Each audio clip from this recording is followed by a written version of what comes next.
Hello, Houston and surrounding areas. This is Charity Smith, the host of MOGULifeTV. Today we have the esteemed privilege and honor to be back in the Ensemble Theater, but with a different purpose on tonight. We are, again, here in the main stage area, and the purpose of this show tonight is to share with you two themes. We wanted to do something that would honor African American History Month, and we also wanted to tie in Women's History Month, which will be March the 3rd.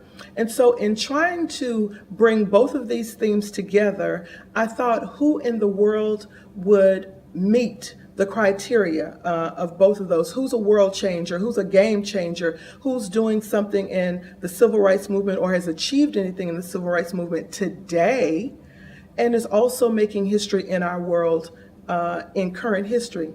And so I know you see this esteemed gentleman sitting next to me here. This is Reverend Bill Lawson, the pastor of Wheeler Avenue Baptist Church. Some of you may know we recently lost his beloved spouse, Mrs. Audrey Lawson, and she is the theme of tonight's show. Only one person came to mind when I thought of a giant in African American history and in current history and women's history. She exceeds the bill. Forget fit the bill. She exceeds the bill. So I'm very thankful tonight to be sitting in the main stage, and it's very important that we bring to light why we're here. We could have chosen any place to be, but to honor her, we came back to the ensemble to talk about some of her work, to talk about her love for the arts, for the Houston art scene, and also talk about what's happened in civil rights and her contributions to civil rights. So without further ado, I'm sure you all are clapping your hands because I'm applauding on the inside. And before we move forward, I wanted to give a special shout out to Mrs. Melanie Lawson, who is a world and a game changer in her own right. We originally extended the invitation to Melanie, but she graciously told us to reach out to her father to give us a more intimate look at the life of Mrs. Audrey Lawson. So again, without further ado, Reverend Lawson, it is my honor and my privilege to sit next to you tonight. Thank you, Ms. Smith. Oh, no, the pleasure is mine. And we're again here at the Ensemble Theater, main stage. And before we went on air, we were sitting and getting together, and you brought something very special to mind. You told us that it was funny that we chose to sit in the two seats where you and Mrs. Lawson sat whenever you came to the Ensemble Theater.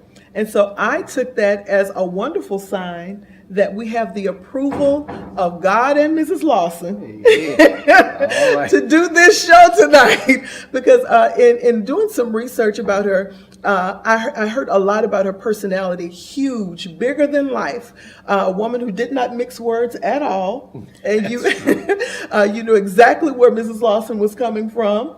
There was no guesswork about it at all. No, there wasn't. So I will take this as she is giving us a nod to go ahead. She is approved. Thank you. So we thank God and we thank Mrs. Lawson. So let's start with the beginning. And I know you've probably told this story 1,000 times, but I want to reach out to younger generations who may be separated, if you will, from the history. Tell us how you and Mrs. Lawson met. I know that you met in seminary, I believe.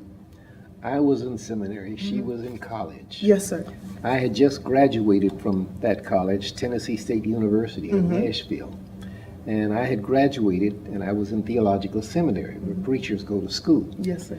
And while I was there, I received a letter from somebody I didn't know. Her name was Audrey Hoffman.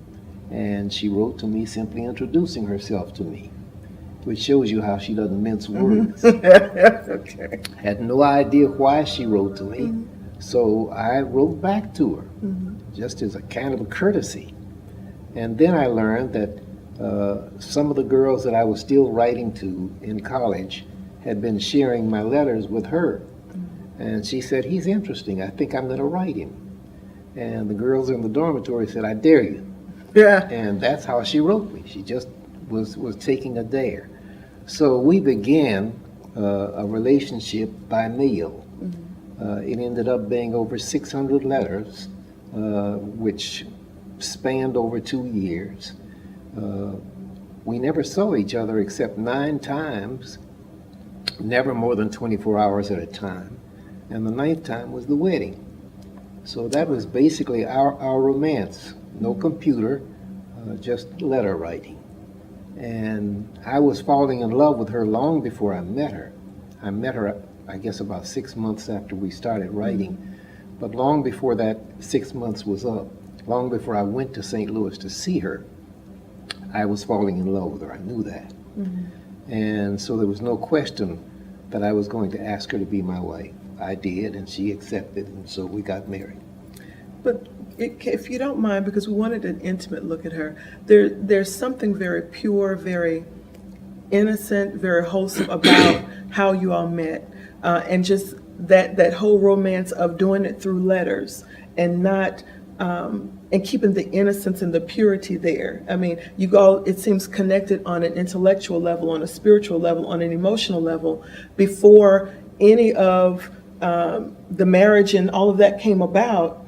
Tell us about how is, in your mind, a woman who will take someone on a dare, so clearly she's a woman of courage, but still maintains that thing that was able to bring you all together as a woman. Because, and the reason I bring this up, and pardon me, bring this up, Reverend Lawson, is because I really feel like with some of the movements that have happened in women's history, we have gained so many fronts, but we've lost the softness, and we've lost the ability to be a lady, and we've lost the ability to attract a potential spouse without going into some of the other things that we're seeing now. So tell us about, what was it about her as a lady that kept you interested? Does that make sense? Yes, that does make sense. When I first began to write to her, simply responding to her first dare letter, I began to feel that here was somebody who held God high, who held family high, and who held friends high. And so it is interesting that the Houston Library asked me for those 600 letters, and Wow. they have now published them. But they could be published, they could be given to the whole nation without anyone questioning, do we dare read any of these letters? Yes, sir. But I learned that this young woman was one of 9 children, that she came out of a strong Presbyterian family, that she was a close friend. Once she befriended you, she was your friend. And those values and principles attracted me. I didn't realize at the time that we were writing how virtuous she was. It wasn't until our wedding night that I learned that both of us were virgins. But that said a great deal about her. So she was plain spoken. She was a strong woman, but she was at the same time a woman who kept her values strong. I so appreciate hearing that part of the story. We've heard, again, how you all connected through the letters, and the 9th time that you all saw each other was one of the times in the relationship. But again, I think it's so important that regardless of where we find ourselves as women, whether we are divorced, whether we're still single, whether we're widowed, wherever we find ourselves, it's so important to keep that that part of ourselves pure. I know I'm going to sound very old-fashioned, and I can't That's all right. We need some old-fashioned women. That's all right. And I'm sure my audience is like, huh? But this is an opportunity, again, for you all to hear some of my values. And that's, again, one of the reasons why I chose Mrs. Lawson. But just to hear those things about what would attract a man to a woman, and not once did I hear you speak about inappropriate behavior or a sensual behavior or a behavior that was not becoming a lady or a leader, not once. And so to hear that those qualities were there, and they were there in the beginning. So it wasn't like it was something that was developed over time and this was a public persona. It sounds like this is the woman behind the door and in front of the door. That's why I started falling in love with her before I met her.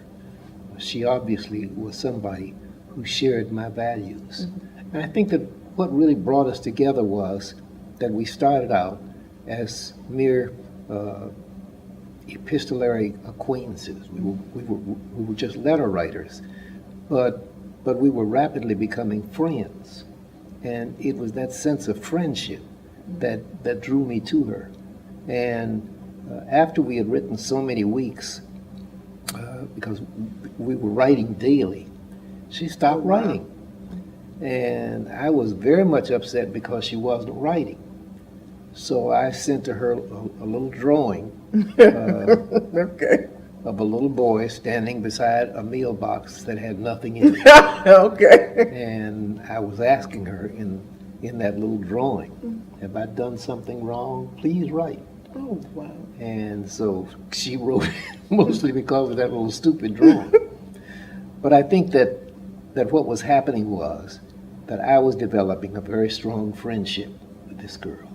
Wasn't feeling anything sexual about her. I was just simply feeling she was one of the best friends I'd ever had. And I believe, and you correct me, but it sounds like it was that friendship that was the basis of all of those wonderful things that you've achieved. And give us again the years that you all spent together. We spent 61 years together. It would have been 62 had she lived until January. So 6 decades. That's longer than so many people have been alive. Yes. So to say that you've been with one person for 6 decades, and the foundation of that was a mutual respect. It was built on mutual values. That's a good term. Yeah, and it sounds like it was a real, and I'm doing this because even as I'm speaking, it sounds like it was a real partnership, not kind of this thing that we hear about now, but there was a synergy, a real connectedness that you all developed. Now remember, I was in seminary, which means that I was training to become a pastor. And pastors are generally fairly strong, sometimes almost imperial figures. That's a good word, yes, sir. And yet, here was this young woman who was coming into my life. When we got married, I was 26, she was 22. And I learned fairly early, even in the letter writing period, to listen to her thoughts, to listen to her ideas. She was not simply somebody who had to agree with me. She was somebody who could teach me some things. Now, Dr. Lawson, I'm going to have to interject there because that sounds like a Renaissance man.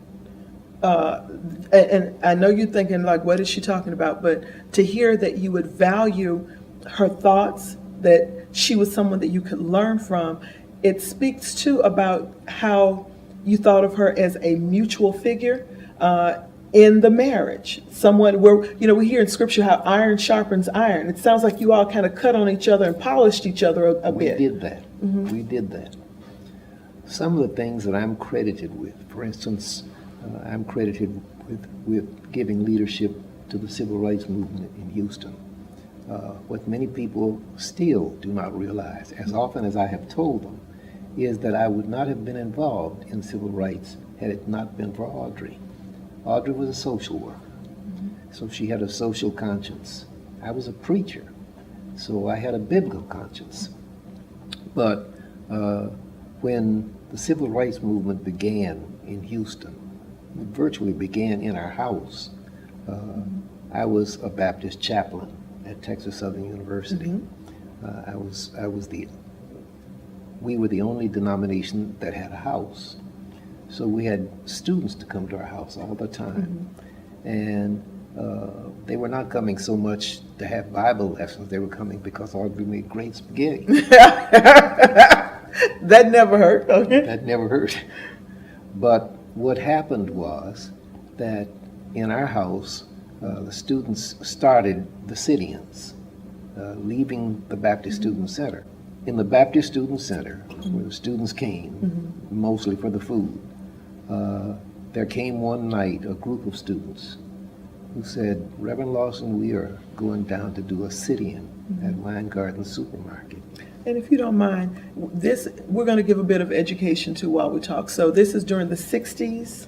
This is during the 60s. Okay, and so most of our millennials who are watching this may not have a clue about what a sit-in is All right. and the significance of it. So give us a bit of history. What is a sit-in and why was it important during this time? The earliest racial protests were sit-ins and kids riding on buses where they weren't supposed to. The sit-in was going to a place where there were stools, like for a lunch counter. And the stools were only for white people. And these were college students who beginning in South Carolina, would go into grocery stores and restaurants and sit down to be served. They weren't going to be served, and they knew that, but they would go there to be served.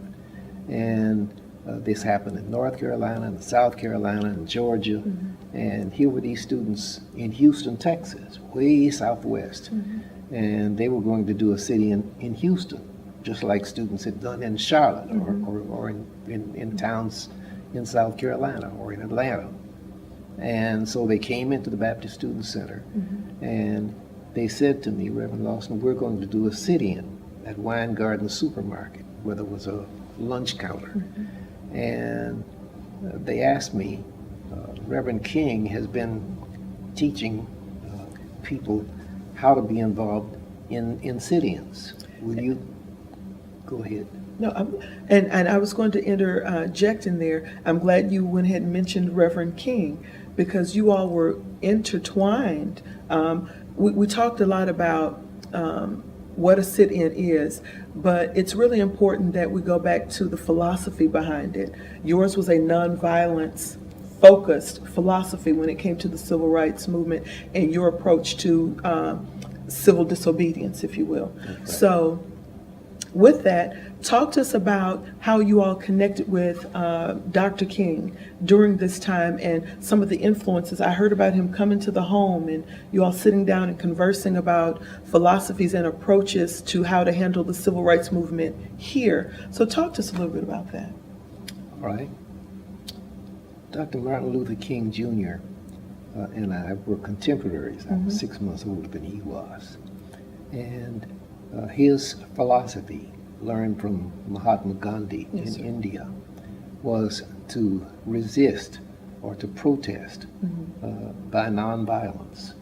And so he dealt with people in Montgomery, Alabama, and in other southern states by resisting and taking a chance on being beaten or being arrested or being killed, but not responding violently. And that's what these students were doing in these southern states. They were sitting in places where they weren't supposed to sit. They were drinking from fountains they weren't supposed to drink from. They were going in places that would resist racial segregation. But they would be arrested or beaten or killed and still not resist this nonviolent philosophy which came from India. And Dr. King, this is much too long a story, so I'll see if I can shorten it. Dr. King had been called by the FBI director, J. Edgar Hoover, a communist. He had gone to a socialist school in Tennessee, which is a little bit far removed from communism. Absolutely, absolutely. But J. Edgar Hoover said that he was a communist, and one of J. Edgar Hoover's closest friends was J.H. Jackson, who was the president of the National Baptist Convention. And that was where all the Baptist preachers went for conventions. And so he said to J.H. Jackson, J.H., you need to tell your pastors, don't let this young preacher come into your church because he's a communist. And sure enough, at the National Baptist Convention, the largest body of black Baptists in the world, J.H. said, don't have anything to do with any of these preachers who were surrounding Dr. King. So when he wanted to come to Houston to raise money, pastors in Houston wouldn't let him to come into their church. We had just established Wheeler Avenue Baptist Church in 1962. And I knew about him, and he was a contemporary of mine, and I agreed with his values. And So I said to him, if you'd like to preach in my church, you can preach in my church. A little white frame church that would seat maybe 50 people. And so when he came to Houston, he would come to Wheeler Avenue, which is how I became contacted with him. He would come to our house, and Audrey, who didn't cook much for anybody, would cook for him. Woman after my own heart. And so all of that is to give kind of background to what these students were involved in. So in this civil rights movement, when the students were asking me if I would give counsel to them, if I'd give advice to them when they did their sit-in, rather than say, okay, I'll do that, I said to them, you're going to do what? And then I began to preach to them my sermon, that your parents worked 2 or 3 jobs to get you into college. They didn't get a chance to go to college. You must not do something like that. First thing will happen, you'll get thrown in jail, then you'll have numbers behind your name. It's just going to ruin your life. So I gave them the whole sermon about why they shouldn't be involved in civil rights activity. And they said to me, well, if you don't want to help us, we'll find somebody else to help us, but we're going to sit in. So they left the Baptist Student Center and went on down to Wine Gardens, sat in, got thrown in jail. I was not realizing until that time that a page in history had turned. Yes, sir. So Audrey, my wife, said, now you let those kids go down there and they'll probably get killed, but at least they'll get put in jail. And so now we have to get them out of jail. So she started the movement to raise money to get these youngsters out of jail. That's how I got pulled into civil rights. So I'm given credit for some things that I didn't do. And after she died, when the family decided to tell her story at her funeral, many people for the first time realized what an influence she had. When we were led to establish the church, we were led to establish the church because we had these 2 universities and no church. And the universities were Texas Southern University and the University of Houston. That's right. And we were in a neighborhood that had been Jewish, and the Jews left the neighborhood when they started this black university, and they left the neighborhood with the synagogues but no churches. So there were a number of people who came to me and asked me about starting a church. And once again, I resisted. But Audrey said, you have to start this church. Look at all these kids who don't have any spiritual leadership. Oh, wow. So largely because of her pushing, we did establish Wheeler Avenue Baptist Church. And because she had a social conscience, she wanted the church to do other things beside Sunday preaching and Wednesday Bible study. So Wheeler Avenue became a pioneer in social programs. And I'm glad you brought that up because I threw out the title of Renaissance Woman when we originally started. There were so many hats and there were so many movements that can bring or bear their genesis with Mrs. Lawson. What do you think, if she were, let's come present day with today's political climate, with today's social climate when it comes to education, when we look at the state of young men and young women, particularly in the African American community, when you look at how you all started the civil rights movement here, or your participation, I should say, in the civil rights movement here from a nonviolent standpoint, what do you think her ideas would be, or what do you think her opinion would be, if you will, on how young men and young women today are interacting in the political system? Do you think that she would say, okay, we've done enough, or man, we have a lot of work to do? And I'm thinking now about some of the shootings that we've seen, particularly of young African American men. And the reason I bring this up is because the school, I think, was an answer to that. You talked about the neighborhood and how things were rough then. But before we go to the history, let's fast forward a little bit to the present. If she were here now, what do you think her opinion of today's political environment would be, particularly with the African American community. Are we doing enough with voting? Are we doing enough with preparations? Are we active enough in the system? What do you think she would say? I think that what you see is basically what she would say. What you see is a nonprofit that has two middle schools, a girls' middle school and a boys' middle school. And that came because somebody, giving me credit for a lot of stuff, decided to give me, I think on my 50th anniversary of the church, I think that was when it was, decided to give me a nonprofit and fund it with $100,000 and say, you do whatever you want to do with it. And I wasn't sure what to do with it. And Audrey said, I've been watching these boys go around here with their pants hanging down. Something needs to be done for black boys. So her idea was to establish a school. The school was to be a middle school because they catch kids coming out of elementary school before they got into high school. It was a very difficult puberty period. And so I agreed. Let's go in and start a boys' school. Well, I didn't realize at that time, but it was illegal to have a boys' school. It was 1996. And in the 1970s, the women's movement had closed down single-gender schools. There was a law against single-gender schools. So I said, well, I'm not sure what to do, but it seems to me that we're going to change the law. So what we did was to find two women senators, Hillary Clinton in New York and Kay Bailey Hutchison in Texas.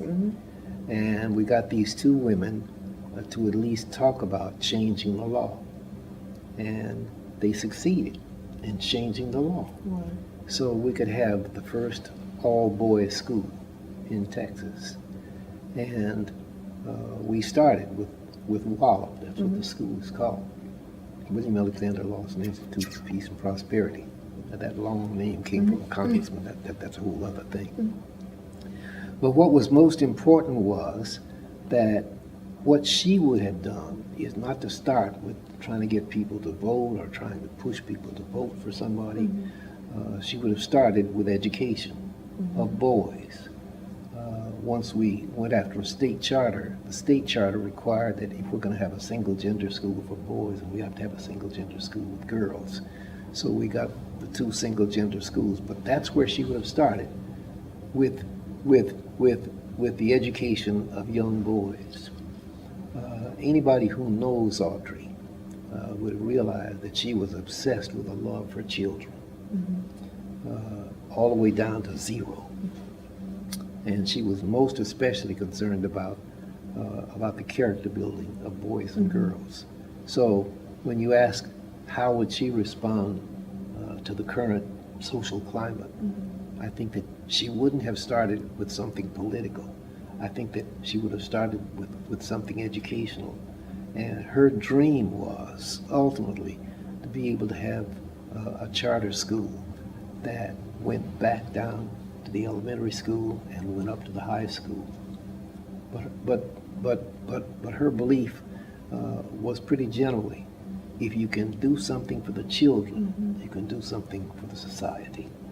I think that was, and that's why we call her a Renaissance woman. Yeah. I think that she had such a perspective on life that was so far beyond where we are now. It's almost a prophetic view, if you will. If we can deal with what's going on here in the heart and the head and really educate and give an opportunity, then perhaps we can curtail some of those other worst case scenarios that we're thinking that may happen. And I thought it was very insightful of her to want to deal with the males first. I know law said we had to have the single gender for girls to answer to the boys' single gender school. But I thought it was very insightful to start with men first. Can you give us some insight as to why she started there first?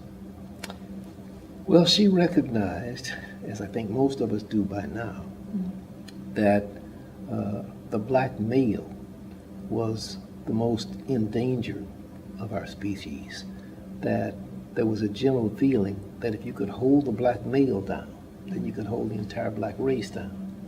And she realized, being a woman who had 4 brothers, that something had to be done for the black male. They were the most likely to be put in jail. They were the most likely to be lynched. They were the most likely to be expelled from school and therefore put on the school to prison pipeline. They were the most endangered species.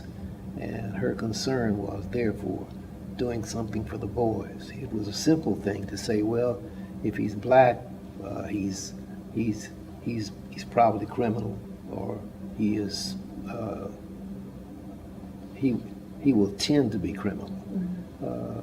But there were not a whole lot of people who were willing to take chances on black males. She was. This is the same woman that took the dare to write you the letter in the first place. That's right. There we go. And that's why we're not surprised that she takes these kinds of leaps when it comes to family, society, children. It's been there from the beginning. So again, I say Renaissance woman. We have a woman here who has helped birth aspects of the civil rights movement here in Houston. We're talking about a woman who started a school. We're talking about a woman who invited you to get involved in the civil rights movement because she thought it was the best idea. And I'm sitting here listening to you, Reverend Lawson, as a pastor and as a reverend, and I'm hearing about the social conscience of your wife. I understand now why you all have had the impact that you had. It's almost like a two-edged sword. When you put both of those blades together, that cut is much more effective with the two together going in and out than with one aspect. And I think that's why you all made such a fantastic team when it comes to not just the church, because we know about that, but the impact that you have spiritually, socially, economically, not just on the African American community. Because I believe while we have benefited from it, all of Houston has, all of Texas has. This is an American story as much as it is an African American story. We're changing American history. You're changing American history. She did. So I think it's so much bigger than just one aspect of the woman, if that makes sense. Okay, so that brings us into the ensemble.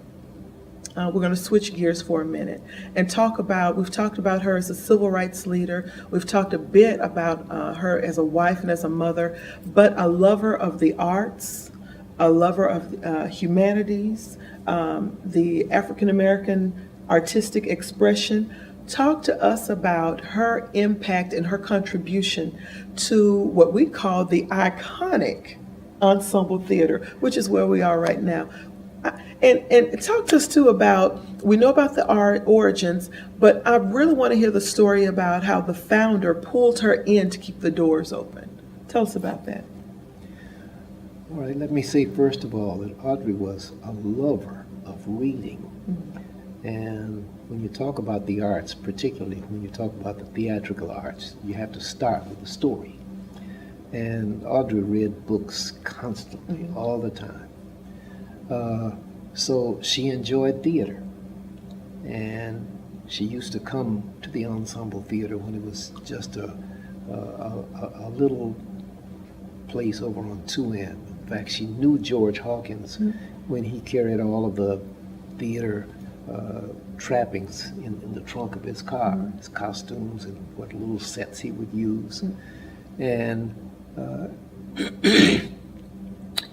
George got AIDS, and when he got AIDS, he was fairly quickly on his deathbed. And by that time, he had just gotten this place. Mm-hmm. This was a huge automobile dealership, and they sold Edsels. I mean, you've never heard of an Edsel, but Ford used to make the Edsel. No, sir, I have not. And the Edsel, it lost it lost ratings and people didn't buy it anymore. And so the owner of this building ended up with a big empty building. George Hawkins came over and dared to ask this man if he would rent him the building. And the man didn't want the building empty, so he let George come. George didn't pay his rent, all kinds of problems. And Audrey, who was interested in theater, was on the board. He had maybe 5 people on his board. I think all of them women. I don't remember a man on the board at that time. And while George was on his deathbed with AIDS, he said to Audrey, Audrey, I love the ensemble, and I don't want it to die. Don't let it die. And she promised him that she wouldn't let it die. She had no idea of the world about theater and about the cost of theaters and how you raise money for theaters, but she was determined that she would keep this theater alive. George died, and Audrey pulled together 2 or 3 of the ladies who were on the board and somebody who had been part of a fundraising organization. And they began raising the money to buy this building, first to pay off its rent, and then to buy the building. And once they raised the money to buy the building, with Audrey's leadership, they kept on until they could remodel the building and turn it into a theater. The old dealership was being turned into a theater. And now they had a theater on Main Street. Nowhere in the nation is there a black theater on a main street. But very soon, she and George's artistic director, Eileen Morris, forged a very close friendship. These were 2 very strong women, and these were women who most especially wanted to see this become more than just another playhouse, but a theater with a mission. And the mission here, George's mission, and therefore Audrey's and Eileen's, was to tell the black story. And that pretty well gives you some idea of what this was. There was a time when its clientele was mostly black. It's got a very diverse clientele now. And I think that most of what has happened here is that Eileen wanted to see to it that this wasn't just a story of black history, that this was a story of human beings. The whole August Wilson set was a story about a family that lived in Pittsburgh, but more than that, it was how human beings interact with each other and how they have joys and sorrows. So Audrey kept alive that mission of the Ensemble Theater. So while we talk about the Ensemble Theater as something that was founded by George Hawkins, and it certainly was founded by George Hawkins, it wouldn't have lived had Audrey not fought to pay off its rent, to buy the building, to remodel it, to hire the first little skeletal staff. This was the woman who loved to read, who loved stories, and who wanted to see to it that our story was told, not as the black story, but as human beings living through the black experience. So I still marvel that Audrey Lawson, who was not an actor and who had relatively little theatrical skill, but who was just determined to fulfill a promise that she had made to a dying man, that she would see to it that this theater and its mission survived. That speaks again to the character of that young girl who was writing you all those years ago. I mean, it's just a thread. You keep bringing that back. Because it's foundational. For me, it's foundational because if it were a different story privately than publicly, then I would question. But I marvel at the consistency and the continuity of character and perseverance and loyalty and all of those attributes that we are now finding more and more rare would just mainstay, just seems to be her mode of operation. And I think when we find rare personalities like that, we have to take time and appreciate that, because it's not necessarily it's not necessarily the mode of operation today.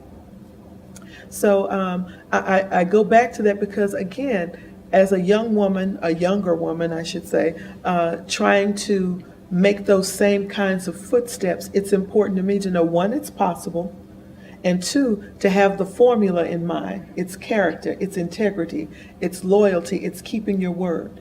And those are the attributes that Audrey Lawson embodies. I agree with that. So I'm giving applause. In closing, we want to talk about if we could have one thing to walk away with, and I know that's probably an asinine and very absurd question to ask, but if there was one pearl of wisdom we could take from the neck of Audrey Lawson and give it to the next generation, what do you think it would be? First of all, I think that Audrey's sense of God, her sense of faith, was very, very strong. I stole her from the Presbyterian Church and baptized her into the Baptist Church. But she was a very strong believer in God. And while she was not a preacher, nonetheless, she had faith in everything that she attempted. So I would start with that sense of faith. I would next go toward that sense of family. Her sense of her own family was very important. She was a professional social worker, but during the years that she was bearing children, she would not take a full-time job. She wanted to spend time with her children and make sure that they had all of the necessary virtues and values that would be necessary for them to be the kind of persons that they indeed became. Anybody who knows Melanie and Cheryl and Eric and Roxanne knows that her staying at home with those children had a great deal of influence on them. And all four of them came through the difficult periods of the 60s and the 70s and the 80s, but they ended up being model people. So her sense of faith, her sense of family were certainly two of those. And then her sense of future. She wanted to make sure that she left behind some kind of a legacy. And so I think that it was very important to her that she wanted to make sure that she left something behind. She made sure that I wrote a will. She made sure that we had enough investment so that if both of us died, the children would still be taken care of. She was very much concerned that the sense of future was there. And I think that if I had anything to say about Audrey, it is that here was this confluence of faith, family, and future. I have no words to add to that. That's coming from the man who has walked with her for 61 years. Ladies and gentlemen, this brings to an end our segment tonight on Mrs. Audrey Lawson. But what I'm hoping you will walk away with is a sense of the woman, the sense of the civil rights participant and leader, mother, social worker, friend, Renaissance woman. This is a woman who embodied, in my opinion, extraordinary character, extraordinary ability, extraordinary aptitude, an extraordinary love for humanity and for God.